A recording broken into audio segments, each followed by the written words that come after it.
Hello दोस्तों, फिर से आपका स्वागत है हमारे YouTube channel update with Chintu में। दोस्तों आज मैं हाजिर आपके सामने एक और न्यू शानदार वीडियो के साथ। इस वीडियो में बात करने वाले हैं DFCCIL वर्सेस RRB। दोस्तों ये दोनों जो डिपार्टमेंट है, वैसे तो दोनों डिपार्टमेंट ही रेलवे के डिपार्टमेंट है दोस्तों, लेकिन पर हम इन दोनों में बेसिक डिफरेंस देखने वाले हैं, क्योंकि ये जो DFCCIL जो डिपार्टमेंट है वो रेलवे का न्यू डिपार्टमेंट है जो कि अभी कुछ साल पहले ही स्टार्ट हुआ। तो दोस्तों जो रेलवे का जो RRB डिपार्टमेंट है वो पुराना डिपार्टमेंट है दोस्तों। दोनों में फिर हम अंतर देखेंगे, दोनों की जॉब प्रोफाइल, सैलरी, अलाउंस और ये फैसिलिटीज, इन दोनों में क्या अंतर है, कौन सी जॉब ज़्यादा बेस्ट है, कहाँ पर फैसिलिटीज ज़्यादा है, किसमें काम करने में क्या चीज़, क्या सुविधा है, दोनों में क्या अंतर है दोस्तों। बेसिकली हम तक देखेंगे वो है हमारा DFCCIL executive versus RRB JE. दोस्तों दोनों में बेसिकली क्या अंतर है, दोनों में क्योंकि दोनों में डिप्लोमा वाले स्टूडेंट अप्लाई हो सकते हैं और दोनों ही एक ही रैंक की, एक ही पोस्ट की, एक ही सैलरी की जॉब हैं। तो दोस्तों वीडियो में अंत तक बने रहिए। अगर कोई भाई हमारे यूट्यूब चैनल पर नए आए तो यूट्यूब चैनल को सब्सक्राइब कर लें, बेल आइकन को भी प्रेस कर लें, क्योंकि यहाँ पर ऐसी इंटरेस्टिंग वीडियो मिलते रहे। दोस्तों चलते हैं अपनी वीडियो पर। तो दोस्तों सबसे पहले हम देखते हैं DFCCIL और RRB में अंतर। दोस्तों इन दोनों में बेसिक डिफरेंस क्या है, और दोस्तों ये आपको पता ही हो कि रेलवे का ही DFCCIL डिपार्टमेंट है, तो ये क्यों बनाया गया। तो दोस्तों ये DFCCIL है, ये एक गवर्नमेंट PSU है जो कि रेलवे ने बनाया था। अब दोस्तों रेलवे ने क्यों बनाया था, क्योंकि जो रेलवे में है दो प्रकार की ट्रेनें चलाई जाती हैं। पहली जो है वो पब्लिक के लिए जो सवारी गाड़ी होती है, दूसरी वो है जो कि आपके ट्रांसपोर्ट के लिए, जो कि सामान के लिए, जो कि बिजनेस इंडस्ट्रीज के लिए चलाई जाती है, जिन्हें मालगाड़ी भी आप कहते हैं। दोस्तों जो मालगाड़ी होती है पहले वो एक ही ट्रैक पर चला करती थी, तो पहले एक ही ट्रैक पर चलने के कारण वो जो इतनी भी मालगाड़ियाँ थी वो सभी बहुत ही ज़्यादा टाइम कंज्यूमिंग थी, बहुत ज़्यादा लेट पहुंचती थी। तो दोस्तों उसी का समाधान करने के लिए अब उससे होता क्या, अब उससे इंडस्ट्री को बहुत बड़ा लॉस हो रहा था। जो कि माल जो कि जल्दी पहुंचना था वो बहुत ही लेट पहुंचता था, तो इससे देश की भी ग्रोथ बहुत ही ज़्यादा कम हो रही थी। इंडस्ट्री ही नहीं चलेगी तो देश कहाँ से चलेगा। तो दोस्तों उसी के लिए इन्होंने एक अलग अपना एक प्लान बनाया और जिसमें कि उन्होंने DFCCIL डिपार्टमेंट की स्थापना की। अब ये डिपार्टमेंट क्या करता है, जो भी मालगाड़ियाँ उनके लिए एक अलग रास्ता बना दिया है उनके लिए। जैसे कि अगर यूपी से बिहार तक के लिए अगर कोई सामान जाना है तो उसके लिए यूपी से बिहार तक एक अलग ट्रैक बना दिया जाएगा, जिस पर कि जो हमारी ट्रेन है, जो मालगाड़ी है, वो अपनी फुल एफिशिएंसी के साथ चल सके, वो उसे कहीं पर रुकना ना हो और वो फुल स्पीड से, जैसे कि एक्सप्रेस चलती हैं उसी स्पीड से चल सके। तो इसके लिए DFCCIL डिपार्टमेंट का स्थापना की गई। अब दोस्तों DFCCIL जो डिपार्टमेंट है वो अब न्यू स्तर से बनाया गया, उसमें न्यू टेक्नोलॉजी का इस्तेमाल किया गया और उसमें न्यू वैकेंसी ली गई। ऐसा नहीं था कि RRB की जो भी कर्मचारी थे उन्हीं को काम पे लगा दिया गया। अब वो न्यू डिपार्टमेंट बनाया था तो उसके लिए भी वैकेंसी भी न्यू, बिल्डिंग भी न्यू और सब कुछ न्यू नए तरीके से किया गया। तो दोस्तों इसी प्रकार से जो डिपार्टमेंट उसमें फिर वैकेंसी भी आने लगी। अब उसमें जो वैकेंसी आने लगी तो दोस्तों उनके जो DFCCIL के जो जितनी वैकेंसी हैं उनका नाम कुछ अलग है। तो जैसे कि ITI वाले बंदों को अगर आप देखें RRB के अंदर तो उन्हें टेक्नीशियन की पोस्ट के नाम से लिया जाता है, लेकिन पर अगर आप DFCCIL में देखें तो वहां पर आपको लिया जाता है एक जूनियर एग्जीक्यूटिव के नाम से।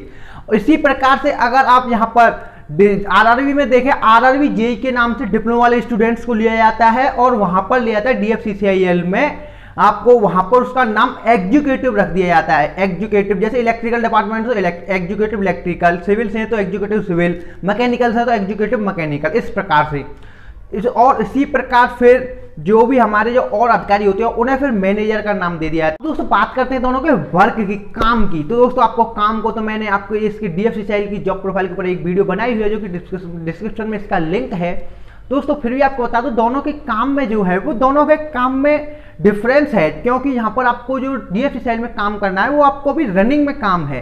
तो रनिंग में काम है तो आपको वहां पर काम तेजी से करना है, आपको काम अपने हिसाब से करना है, आपको टारगेट मिलते हैं वहां पर DFCCIL में। जैसे कि आपको जो ट्रैक है, ये अगर 100 किलोमीटर का ट्रैक है और वहां पर आपको टारगेट दे दिया है कि 100 किलोमीटर आपको ये बनाना है 90 दिन में, तो दोस्तों आपको 90 दिन में कंप्लीट करना होता है। वो टारगेट बेस पर, वो POC से कंपनी काम करती है ना अपना टारगेट बनाकर, जैसे कि ये हमारा टारगेट है, इतने प्रोडक्ट हमें इतने दिन में सेल करने हैं, ये काम हमें इतने दिन में करना है। तो इसी प्रकार से आपको वही फीलिंग आने वाली है, वही काम आपको DFCCIL में करना होता है कि वहां पर आपको टारगेट बेस पर काम करना होता है, टारगेट बनाकर। जैसे कि आपको आपकी टीम है, एक एग्जीक्यूटिव के अंडर में, एक मैनेजर के अंडर में इतने लोग काम करते हैं, तो उस पूरी टीम पर एक टारगेट होता है कि आपको ये काम जो है, जैसे कि आपको ट्रैक बनाना है या फिर आपको यहाँ तक अगर लाइन बिछानी, कोई भी अगर इलेक्ट्रिकल की लाइन लगानी है तो ये आपको लाइन इतने दिन में पूरी कंप्लीट करनी है दोस्तों। इस प्रकार से आपको उसी फिर टाइम के अनुसार आपको काम करना होता है, उसी स्पीड के साथ काम करना होता है, कैसे काम करवाना है ये भी, तो आपको पूरी प्लानिंग के साथ चलना होता है। अगर वही काम अगर हम आरआरबी में देखें दोस्तों, आरआरबी जेई के काम से आपको मैं कंपैरिजन कराऊं दोस्तों, जो आरआरबी जेई का जो काम अगर आप लें या फिर टेक्नीशियन का काम लें, तो दोनों के जो काम में जो है वो आरआरबी जेई के काम में आपको कोई टारगेट बेस पे काम नहीं होता है। जैसे कि आपको टारगेट इसमें जो दिया गया है कि इतने दिन में आपको ये काम करना है, आपको आरआरबी जेई में जो काम करना है वो लाइन की देखरेख मेंटेनेंस के लिए आपको जेई बनाया जा रहा है। वहां पर अगर कोई बाई चांस, जो आरआरबी में ऐसा नहीं है कि कभी लाइन न्यू काम नहीं होता हो, कोई जो पहले डीजल की लाइन थी उस पर न्यू लाइन करनी है इलेक्ट्रिकल की, तो वहां पर इलेक्ट्रिकल को काम करना है। या फिर कोई अगर सिंगल ट्रैक चल रहा है, वहां पर सिंगल लाइन है, वो वहां पर डबल लाइन हो रही है, तो वहां पर सिविल वाले काम कर रहे हैं। तो इस प्रकार से वहां पर भी नए काम होते हैं। तो वहां पर अगर आपको न्यू काम पर जॉब दी जाती है, न्यू जगह पर यहाँ पर नया कोई काम चल रहा हो, तो वहां पर आपको आरआरबी जेई को भी टारगेट बेस पर काम करना होता है कि इतने दिन तक ये लाइन हमें कंप्लीट करनी है। लेकिन पर जो मैक्सिमम जो है वो आपको स्टेशन पर ही काम करना होता है। जैसे कि 50 किलोमीटर का आपको एरिया दे दे, 50 किलोमीटर का आपको एरिया में अगर कोई ट्रैक में प्रॉब्लम आती है, सिविल वालों को अगर ट्रैक में कोई गिट्टी या फिर कोई किसी प्रकार की प्रॉब्लम आती है, तो वो आपको चेक करनी है, आपको देखने क्या कोई कहाँ पर प्रॉब्लम है, उसे ठीक करना है। ये काम आपको करना होता है दोस्तों, टारगेट बेस का काम नहीं है। अब दोस्तों दोनों के वर्कलोड की काम बात करें तो दोनों को जो वर्कलोड है वो जो है, दोनों का वर्कलोड अगर आप जेई की जॉब देखें तो जेई पर सबसे ज्यादा, अगर किसी डिपार्टमेंट देखें सबसे ज्यादा वर्कलोड, अच्छा खासा वर्कलोड रहता है, सबसे ज्यादा तो नहीं कह सकते हैं, अच्छा खासा वर्कलोड रहता है। लेकिन डीएफसीसीआई जो है वो आपको टारगेट बेस पर और एक मतलब अच्छी तरीके से काम करना होता है। आपके ऊपर बॉस है, वो आपको देख देते हैं, देख रेख करना, और जो डिपार्टमेंट है वो रनिंग में है और वो जल्दी से कंप्लीट करना है, तो वहाँ पर आपको वर्कलोड अच्छा रहता है। जितनी टाइम तक आप काम करते हैं उस टाइम में आपको पूरा फुल डेडिकेशन के साथ और फुल एफिशिएंसी के साथ काम करना होता है। जैसे कि आपको अगर 10 से 5 बजे तक काम करना है, 10 से 5 बजे तक अच्छी तरीके से काम करना और करवाना है, ये आपका वर्कलोड वहाँ पर अच्छा खासा रहता है। लेकिन पर अगर आप दोस्तों देखें यहाँ पर आरआरबी जेई में, तो दोस्तों आरआरबी जेई में जो वर्कलोड है वो वर्कलोड आपको इतना ज़्यादा नहीं है। लेकिन पर अगर कोई प्रॉब्लम आ जाती है तो वो वहाँ पर उस टाइम पर वर्कलोड हो जाता है। जैसे कि प्रॉब्लम मान लो ये कोई इंजन खराब हो गई, मैकेनिकल वाले हैं, इंजन में प्रॉब्लम आई ट्रेन के में, तो वहाँ पर एक साथ 2 इंजनों में प्रॉब्लम आएंगी, तो वहाँ पर आपको वर्कलोड हो गया। तो वहाँ पर आपको जो काम करना है वो दोनों को एक साथ ठीक करना है, और आपको मिल गया कि ये दोनों ही ठीक होने जल्दी से, क्योंकि ये ट्रेन लेट हो रही है, तो वहाँ पर आपको काम हो गया। या फिर कोई लाइन है उसमें कोई फॉल्ट आ गया अच्छा खासा, तो वो वहाँ पर आपको काम करना है। तो इस प्रकार से आपको वर्कलोड कभी कभी रहता है, लेकिन पर वहाँ पर आपको वर्कलोड के साथ ही काम करना होता है डीएफसीसीआई में। तो दोनों में ये अंतर है दोस्तों। इनकी जॉब प्रोफाइल की बात करते हैं तो जॉब प्रोफाइल में दोनों में डीएफसीसीआई और आरआरबी की दोनों जॉब प्रोफाइल में क्या अंतर है दोस्तों। दोनों की जॉब प्रोफाइल में जो अंतर है वो ये है कि जो डीएफसीसीआई डिपार्टमेंट है वो न्यू डिपार्टमेंट है, तो न्यू डिपार्टमेंट में जो आपको काम करना है न्यू टेक्नोलॉजी के साथ काम करना है। जैसे कि आपको जो वहाँ पर काम मिलेगा वो कंप्यूटर्स पर न्यू टेक्नोलॉजी जो अपनाई गई है वो सभी के साथ, और जो आपको जो ऑफिस मिलेगा वो सभी न्यू टेक्नोलॉजी के साथ लेस सभी ऑफिसेस हैं वहाँ पर। और जो आप अगर उसमें जाते हैं आरआरबी की तरफ, रेलवे की तरफ, तो वहाँ पर अभी भी जो पुरानी टेक्नोलॉजी है वो सभी टेक्नोलॉजी वहाँ पर चल रही है। दोस्तों हम बात करते हैं सैलरी की। दोस्तों दोनों की जो सैलरी है डीएफसीसीआई और आरआरबी, दोनों की सैलरी में कोई डिफरेंस नहीं है, जो कि जॉब वाइज में आपकी क्वालिफिकेशन की जॉब के हिसाब से। जैसे कि अगर आप आईटीआई से कर लगते हैं तो आपको डीएफसीसीआई में जो जॉब मिलती है आईटीआई से, वो मिलती है आपको जूनियर एग्जीक्यूटिव, और वहां पर जो आपको जॉब मिलती है आरआरबी में, तो दोस्तों आरआरबी में आपको जॉब मिलती है वो मिलती है आपकी टेक्नीशियन। तो इसमें जो दोनों में कंपैरिजन कर देखें तो दोनों की जो कंपैरिजन है सैलरी में कोई डिफरेंस नहीं रहता है। जोन वाइज हालांकि 1-2 हज़ार अप डाउन हो सकता है। अगर दोस्तों आपको एवरेज बताऊं तो दोनों की सैलरी रहती है वो 25 प्लस रहती है। करीब आपकी जो सैलरी इवेंट सैलरी बनती है वो करीब 30 के आसपास, 30,000 रुपये पर मंथ के आसपास आपकी सैलरी बनती है। इसी प्रकार से एग्जीक्यूटिव की देखते हैं और वहां पर आरआरबी जेई की, जो दोनों डिप्लोमा बेस की जॉब है, तो दोनों की सैलरी है वो दोनों की सैलरी करीब 50,000 के आसपास ही रहती है। दोनों की सैलरी, आरआरबी जेई की सैलरी 50,000 के आसपास रहती है और एग्जीक्यूटिव की सैलरी भी 50,000 के पास रहती है। दोस्तों एग्जीक्यूटिव की सैलरी स्लिप में ये आपको स्क्रीनशॉट दिखा रहा हूं दोस्तों, ये है आपकी एग्जीक्यूटिव की।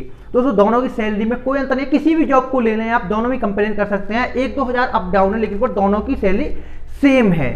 अब दोस्तों बात करते हैं कि फैसिलिटीज की, तो फैसिलिटीज में दोनों में कोई कमी नहीं है, दोनों की फैसिलिटीज में दोनों ही सेम है, क्योंकि दोनों ही ये आरआर रेलवे के डिपार्टमेंट है। दोस्तों रेलवे के डिपार्टमेंट में जो भी फैसिलिटी आपको वहां पर मिलती है, जो भी अलाउंस आपको मिलते हैं रेलवे के अंदर में, वो आपको डीएफसीसीएल के अंदर में दिए जा रहे हैं। जैसे कि फोन का अलाउंस है, अगर आपको लैपटॉप की जरूरत है तो लैपटॉप का अलाउंस है, चिल्ड्रन वेलफेयर अलाउंस, आपके पास जो ड्यूटी अलाउंस, जितने भी जो अलाउंस मिलते हैं वो सभी आपको अलाउंस यहाँ पर दिए जाते हैं दोनों के अंदर ही। दोस्तों अलाउंस और फैसिलिटीज में कोई डिफरेंस नहीं है, दोनों ही जॉब में सेम ही है।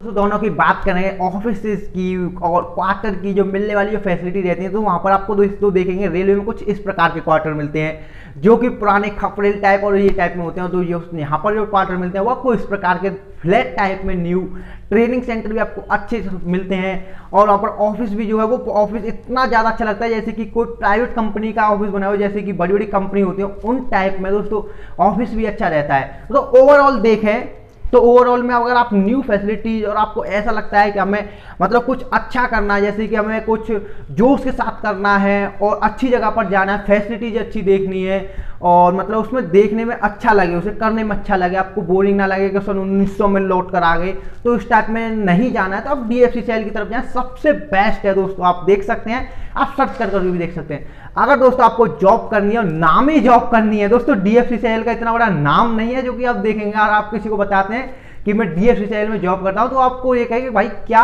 डीएफसीसीएल क्या। दोस्तों ये आपके साथ हो सकता है, लेकिन पर आरआरबी का अगर आप रेलवे का काम बात करते हैं ना कि रेलवे में मैं जेई हूं, तो इतनी बड़ी पोस्ट मानी जाती है, वो इतना नाम होता है ना उसका कि भाई अच्छा ये, तो उस टाइप में आप समझ जाइए दोस्तों ये दोनों में बेसिक अंतर ये भी है। तो दोस्तों इस प्रकार से देखते हैं कि कुछ भी ज़्यादा बेसिक अंतर नहीं है। अगर आपको अच्छी जॉब लगती है डीएफसीसीएल तो डीएफसीसीएल की तरफ में, अगर आपको रेलवे की तरफ जाना है तो रेलवे की तरफ। दोस्तों दोनों में ही वैकेंसी काफ़ी ज़्यादा टाइम बाद आती है, जो जॉब है वो काफ़ी टाइम बाद आती है। दोस्तों ऐसा नहीं है कि हर साल ये जॉब आती हो, 2018 में आई थी पहले डीएफसीसीएल की, और आप देखें तो आरआरबी जेई की भी अभी आई नहीं है, पहले ही आई थी वो वैकेंसी जो कि 2019 वाली थी, तो वो ये वैकेंसी के बाद अभी तक वैकेंसी नहीं आई है। तो दोनों में वैकेंसी काफ़ी टाइम बाद आती है। अगर आपको जो भी मौका मिल रहा है आपके टाइम पर, जैसे कि आपने अभी डिप्लोमा या बीटेक या फिर आईटीआई की हुई है, तो फिर आप अभी से ही जो आपको जॉब मिलती है उसमें आप जाएं, दोनों ही बेस्ट है आपके लिए। तो दोस्तों आपका क्या ओपिनियन है, आपको कौन सा डिपार्टमेंट अच्छा लगता है, कमेंट में जरूर बताएं। और दोस्तों वीडियो पसंद आई तो लाइक करें, अपने दोस्तों को शेयर करें। मिलते हैं अगली न्यू शानदार वीडियो में, जब तक के लिए बाय बाय, जय हिंद।